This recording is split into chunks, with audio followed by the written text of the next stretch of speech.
Vamos conversar agora com o Paulo Pozonoff, que é comentarista aqui da PAN. Paulo, boa tarde. Boa tarde, Denise. Boa tarde a todos. Pois é, está rendendo essa viagem para os Estados Unidos. Eduardo Bolsonaro estava na comitiva, os outros são outras situações. Agora, o presidente Bolsonaro também vai ter de passar por testagem, não é, Paulo? Eu vejo essas notícias, Denise, e eu fico aqui vendo com bastante preocupação. Eu acho que em tempos normais, em que os ânimos estariam mais calmos, a gente não estaria politizando absolutamente tudo, inclusive a ciência, eu me sentiria até mais seguro de falar sobre esse assunto por causa das vacinas. Eu acho que o fato de tanta gente na comitiva presidencial e também ali em Brasília, no entorno aí político, né, que tem um contato muito próximo, pessoas vacinadas estarem pegando e até transmitindo a doença, eu não vou dizer aqui que coloca em xeque a vacina, porque não é nada disso. Eu insisto que a vacina é a única saída dessa pandemia, mas eu acho que coloca em xeque um pouco a arrogância, né, com que o assunto foi tratado até pela ciência. Eu acho que eu não vejo maldade nessa arrogância exatamente.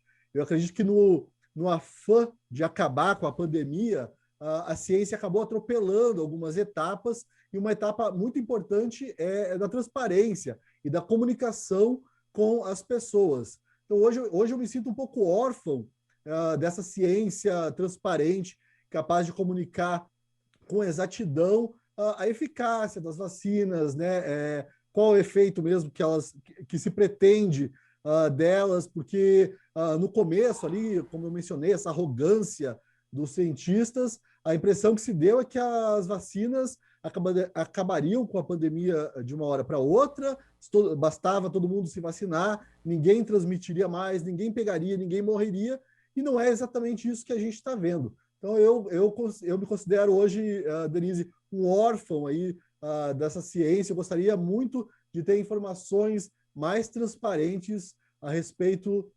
das vacinas contra a Covid. Paulo, na verdade, o que os cientistas falam é que você tem que ter um nível de imunidade da população, um percentual muito mais elevado para você ter um controle mais efetivo da pandemia, né? E, na verdade, as duas doses da vacina garantem que se evite, na verdade, evitam a complicação. Em alguns casos ocorre, dependendo da vulnerabilidade da própria pessoa, mas estamos nesse estágio de avaliação. Agora, Eduardo Bolsonaro falou sobre isso nas redes sociais. Vamos acompanhar, vamos conferir agora. Aí ele diz: sabemos que as vacinas foram feitas mais rápidas do que o padrão. Tomei a primeira dose da Pfizer e contraí Covid. Isso significa que a vacina é inútil? Não creio, mas é mais um argumento contra o passaporte sanitário. Estudos sobre efeitos colaterais e eficácia estão ocorrendo agora. Bom, ele está informando que ele tomou uma dose só da Pfizer, né? A primeira dose, inclusive, foi o ministro Marcelo Queiroga quem o vacinou. Não é? A gente teve as imagens na época quando ele foi vacinado, né? O ministro Queiroga, aliás, vacinou vários outros ministros também, não é? Eles tiraram a foto, não teve aquela foto em relação ao presidente Bolsonaro, mas é isso, ele está falando da eficácia, e é exatamente o que nós estávamos colocando, não é? Os cientistas estão comprovando essa eficácia, porque, dada a gravidade da pandemia, não teve aquele tempo normal que se tem para testar a vacina, que são vários anos, e aí nesse período você avalia qual a duração da imunidade, né? Então, perdeu a imunidade, os mais idosos estão tomando novamente. É torcer para que não haja nenhum caso grave, né, entre todos que estão ocorrendo. É, Agora, Paulo, chama a atenção também a quantidade de pessoas que estavam na comitiva e sem agenda, né? sim. Não, eu só quero deixar claro aqui, eu não estou questionando eficácia, nada. O que eu questiono é a forma de comunicação disso nos últimos meses, né? A gente viu até o Butantan dizendo que se você tomar a vacina, você não vai morrer de jeito nenhum, 100%. Usou até essa expressão, né? 100%. Então, eu só acho que ficou muito. Boa parte da população, e não estou falando da população que não é esclarecida, eu me considero uma pessoa bastante esclarecida e vou atrás dos assuntos, e mesmo assim eu me sinto inseguro, não em relação à vacina, efeitos colaterais, né, potencial, o perigo de tomar a vacina. O que eu me sinto inseguro mesmo é em relação, inclusive, ao passaporte vacinal que está sendo pedido, e o Eduardo Bolsonaro aí questiona, bem, para que isso? Então, se a vacina ela não evita a transmissão e não evita que você pegue a doença, uma doença você vai pegar ali uma versão mais branda da doença, tudo bem, você não vai morrer, ótimo, maravilha.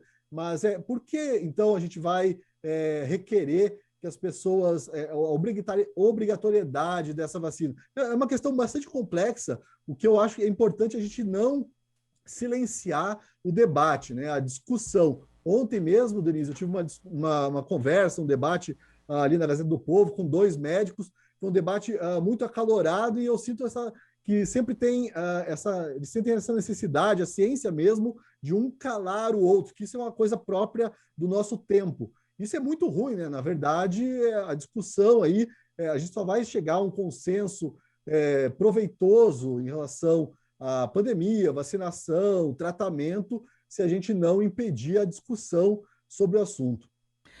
Paulo, eu sou mais exagerada, mesmo tendo tomado as 2 doses, eu uso máscara, eu fico incomodada se alguém está Eu sem também. máscara perto de mim, eu sou chata, extremamente chata.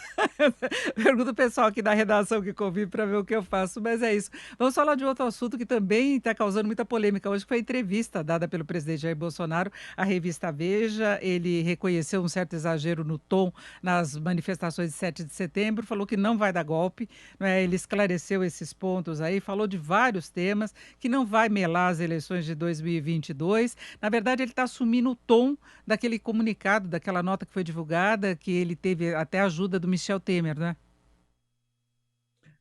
Eu li a entrevista, uma entrevista muito boa, por sinal, o Bolsonaro daquele jeito dele, né?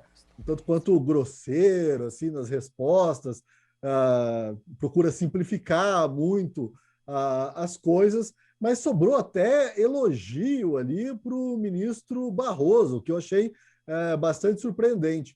E uma fala que eu queria destacar, Denise, é quando o presidente diz que ele se mostra um tanto quanto desconfortável no cargo, ele diz que ele não tem paz, né? Isso é uma coisa que me interessa muito pessoalmente, porque nos últimos 3 anos eu tenho insistido que o presidente Jair Bolsonaro é um personagem mesmo, se fosse como se fosse um personagem de ficção, mas é um personagem muito fascinante, porque ele não parece muito talhado, né, para o cargo que ele ocupa. Isso até suscita muitas críticas, obviamente, da oposição, que falam sobre decoro, né? Aquela foto lá dele comendo pizza em Nova York, que a gente comentou aqui, mas eu vejo como ele está incomodado, desconfortável mesmo no cargo, porque é uma pressão absurda, né?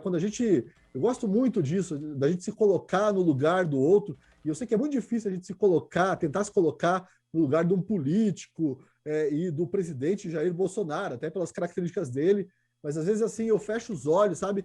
E me coloco no cargo de presidente. Eu sei que eu nunca vou entrar numa campanha para isso, eu sei que ninguém colocou ele lá à força. Mas eu percebo, sabe, Denise, esse desconforto dele e como deve realmente ser difícil gerenciar esse Brasil, né?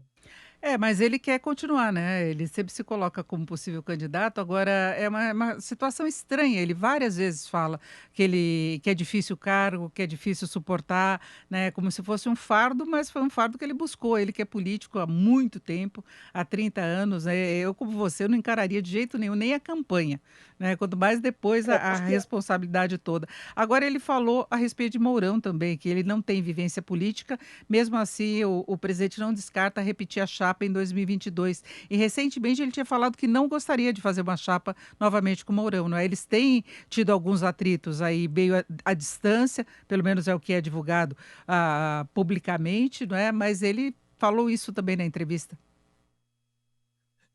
eu não acho que tenha sido assim uma crítica ao Mourão, o presidente Jair Bolsonaro, bem, ele tem essa virtude, né? Tudo para ele ali é muito às claras, você vê que ele não foge exatamente das perguntas.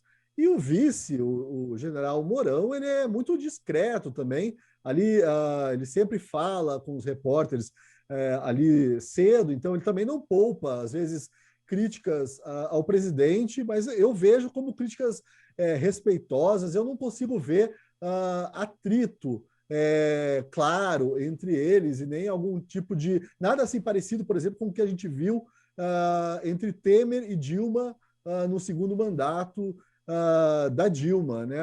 Eles têm uma convivência respeitosa e realmente o General Mourão ele não tem uma vivência política como a do Bolsonaro, que passou 30 anos no Congresso, ele sabe como lidar ali com com os outros políticos, com a oposição. O general Mourão me parece que a ele falta esse traquejo político. Ele entrou na chapa, a gente sabe, até há uma teoria que o Josias Teófilo, no novo documentário, ele defende que ele entrou também nessa chapa para proteger o presidente Jair Bolsonaro do impeachment precoce, né? Porque tem todo o histórico militar. Então, isso aí afastaria a ideia de um impeachment. A esquerda não quereria ter um general na presidência de novo.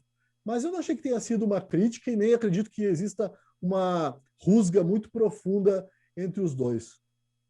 É isso, Paulo Pozonov. Vamos continuar acompanhando aí no final de semana, ver se continua tudo tranquilo e pode sair o teste também do presidente Bolsonaro. Vamos ver se dessa vez ele divulga rapidamente, que no passado nós já tivemos até aquele com outro nome, né? Que era uma coisa meio estranha, que ele falava que era sigilo, né? Mas todo mundo aguarda e tomara que todos fiquem bem com uma recuperação rápida. Paulo, uma boa tarde para você, bom final de semana.